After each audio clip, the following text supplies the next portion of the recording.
A positive, A negative, AB positive, AB negative, B positive, B negative, O positive, O negative ಅನ್ನೋ 8 ರಕ್ತದ ಗುಂಪುಗಳ ಬಗ್ಗೆ ನಿಮಗೆಲ್ಲರಿಗೂ ಕೂಡ ಗೊತ್ತೇ ಇರುತ್ತೆ. ಆದರೆ ಈ ರಕ್ತದ ಗುಂಪುಗಳಿಗೆ CRIB ರಕ್ತದ ಗುಂಪು ಕೂಡ ಆಡ್ ಆಗಿದೆ.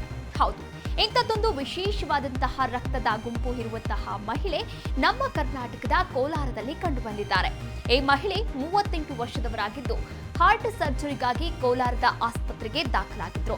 ಆದರೆ ಸರ್ಜರಿಗೆ ಬ್ಲಡ್ ಬೇಕಾಗಿದ್ದರಿಂದ ಚೆಕ್ ಮಾಡಲಾಯಿತು. ಇಡೀ ಕುಟುಂಬದವರನ್ನ ಚೆಕ್ ಮಾಡಲಾಯಿತು. ಆದರೆ ಈ ಮಹಿಳೆಯ ಬ್ಲಡ್ ಯಾರೊಂದಿಗೂ ಕೂಡ ಮ್ಯಾಚ್ ಆಗಲಿಲ್ಲ. ಹೀಗಾಗಿ UKಯ ಬ್ರಿಸ್ಟಲ್ನಲ್ಲಿರುವ ಅಂತಾರಾಷ್ಟ್ರೀಯ ರಕ್ತ ಗುಂಪು ಪ್ರಯೋಗಾಲಯಕ್ಕೆ ಕಳುಹಿಸಲಾಗಿತ್ತು. 10 ತಿಂಗಳ ವ್ಯಾಪಕ ಸಂಶೋಧನೆ ಮತ್ತು ಪರೀಕ್ಷೆಗಳ ನಂತರ ಇದು ಹೊಸ ಬ್ಲಡ್ ಗ್ರೂಪ್ CRIB ಎಂದು ಡಾಕ್ಟರ್ ಮಾಥುರ್ ಅವರು ಹೇಳಿದ್ದಾರೆ. ಇನ್ನು CR ಅಂದ್ರೆ ಕ್ರೋಮರ್ ಎಂದು, ಹಾಗೆ IB ಎಂದರೆ ಇಂಡಿಯಾ ಮತ್ತು ಬೆಂಗಳೂರನ್ನ ಸೂಚಿಸುತ್ತದೆ.